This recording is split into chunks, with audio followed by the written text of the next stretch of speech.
Estamos no segundo bloco do Alerj Debate e o assunto de hoje é violência contra a mulher. Deputada, no bloco anterior, a senhora estava falando de uma agressão que a senhora sofreu no trânsito. Sim. Antes de fazer a pergunta que eu deixei no ar, que seria por que a senhora não denunciou, eu queria saber o seguinte, a sua intuição ou enfim, o seu sentimento, a senhora acredita que se a senhora fosse um homem, na mesma situação, a senhora teria sofrido a ameaça que sofreu? Eu acredito que não. Que sofreu? Eu acredito que não. A violência é mais contra a mulher. A senhora sentiu que a sua fragilidade Exato. meio que detonou no outro essa agressividade, essa maior liberdade para ser agressivo. Por ser mulher. Certo. Exatamente. Por que a senhora não denunciou? Por que eu não denunciei? Porque no momento até que a gente fica um pouco assustada, né? Não sabe se a pessoa está armada, se tem que estar com arma de fogo ou não. Eu achei melhor correr, entendeu? E entrar numa casa próxima. E a pessoa passou, foi embora, inclusive falou palavrões e tudo. Eu não quis pegar placa de carro. Mas agora eu já sinto uma segurança maior em tomar essas atitudes por causa que as agressões estão cada vez pior. Certo. Mas Você nesse tem momento quanto tempo, deputada? Faz uns 2 anos mais ou menos, 1 ano e pouco, mais ou menos isso. No caso da subsecretária, alguma agressão que tenha marcado? Antes disso, Dani, queria dizer que eu não coloco como fragilidade da mulher. Nós temos uma cultura muito machista, uma cultura que foi construída no patriarcado. Então as pessoas distinguem o ser humano muitas vezes pelo sexo, pela cor. E no caso da violência contra a mulher, ela está pautada, ela está baseada na violência de gênero. O fato de nós sermos mulheres é como se não fosse permitido dirigir, exercer o poder na política, exercer a chefia de uma empresa. Mas isso não traz para a mulher uma sensação de fragilidade? Porque não é que a fragilidade seja em essência, ou seja, você é frágil, mas te ensinam, olha, você é frágil, você não contra ele, você não pode. Se ele falou mais alto, abaixa a cabeça, porque ele... Quer dizer, uma fragilidade que nos colocam. Tanto os homens como nós mulheres, nós fomos educadas para exercer funções e papéis sociais. Muitas vezes de acordo com aquilo que nos é imposto e educado geração a geração, repassado vezes, geração a geração. Então as mulheres elas aprendem a exercer um papel de mais calma, mais pacífica, não enfrentar a situação, chorar, demonstrar uma excessiva fragilidade. E quando a gente destoa desse papel, a gente exerce uma outra função, um outro papel na sociedade, somos também discriminadas. E para citar do preconceito que eu já tenha sofrido, eu posso até aproveitar esse gancho para dizer que o fato de eu ser uma pessoa independente economicamente, tomar posições, exercer a minha função, muitas vezes eu sofri discriminação. Mas como Marisa, você pode, né? Você acaba exercendo a função do homem, como é que você mantém a casa? Como é que você resolve as coisas sozinha?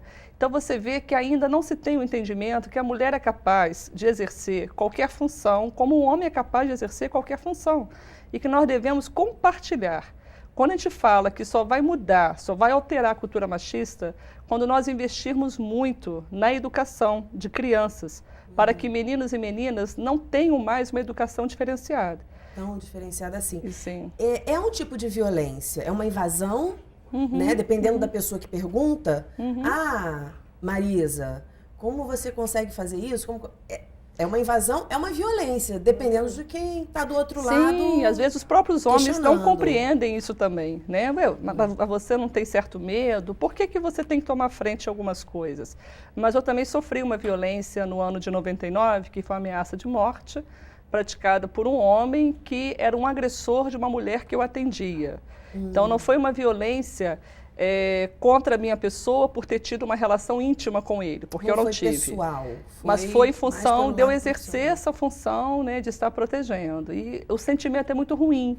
E aí eu fico imaginando, quando você é ameaçada contra a sua vida, quando alguém atenta contra a sua vida, e este alguém não dorme com você e não conhece tanta intimidade sua, já te assusta. Imagina a mulher casada com um homem, compartilhando o mesmo leito, convivendo no mesmo ambiente doméstico, tendo filhos literalmente. E sofrer ameaça. Nesse caso, a senhora fez uma denúncia? Fiz ocorrência policial. Ele disse que eu não ficaria viva para poder contar a história. Ele disse que ele iria mandar alguém cometer um crime de estupro contra mim. Falou isso perto de várias pessoas. Eu me dirigi até a delegacia de polícia, mas no momento da violência eu fiquei muito impactada, Mesmo sendo Imagina. experiente nessa área, eu fiquei muito impactada, muito insegura. Eu tive que mudar meus hábitos, eu tive que mudar de residência, eu tive que impedir um pouco os meus filhos de brincarem na rua, até porque eu comecei a receber muito trote, perseguições, minha casa foi assaltada nesse período. Não posso afirmar que tenha sido essa pessoa, mas foram muitas coincidências que deixaram o ambiente muito fragilizado. Eu me recordo, inclusive, de ser perseguida na rua, eu me recordo que meu carro foi roubado, devolveram meu carro com cadáver. Como trabalha e trabalhava na época com esse tipo de problema, tinha todo um respaldo até técnico de informação para saber como lidar, né? Mas acredita-se que a maioria das mulheres não sabem o que fazer. Por isso ficam paralisadas. O medo, ele fica tão grande que a mulher se sente refém dele. Então, que a gente percebe que uma pessoa que está vivendo uma violência praticada por alguém que deveria protegê-la, que deveria ser parceiro, deveria zelar pela confiança que essa mulher depositou naquela relação, ele passa a ser o inimigo. Isso vai ficando uma proporção tão grande. A relação de amor e ódio fica uma coisa dividida. E a mulher sempre acha, Daniele, que ela é capaz de sozinha superar. Ela pensa que é melhor se calar, não levar adiante, não ir à polícia, não ir ao centro de atendimento, porque ela fica com uma falsa ideia que ela vai conseguir controlar essa pessoa. Vai conseguir mudar essa pessoa. E você acha que a maioria é assim ou está mudando agora já? Eu sinto que as campanhas informativas e agora a nova lei, a Lei Maria da Penha, tem proporcionado um sentimento de maior segurança, porque elas estão percebendo que o Estado brasileiro se importa com isso.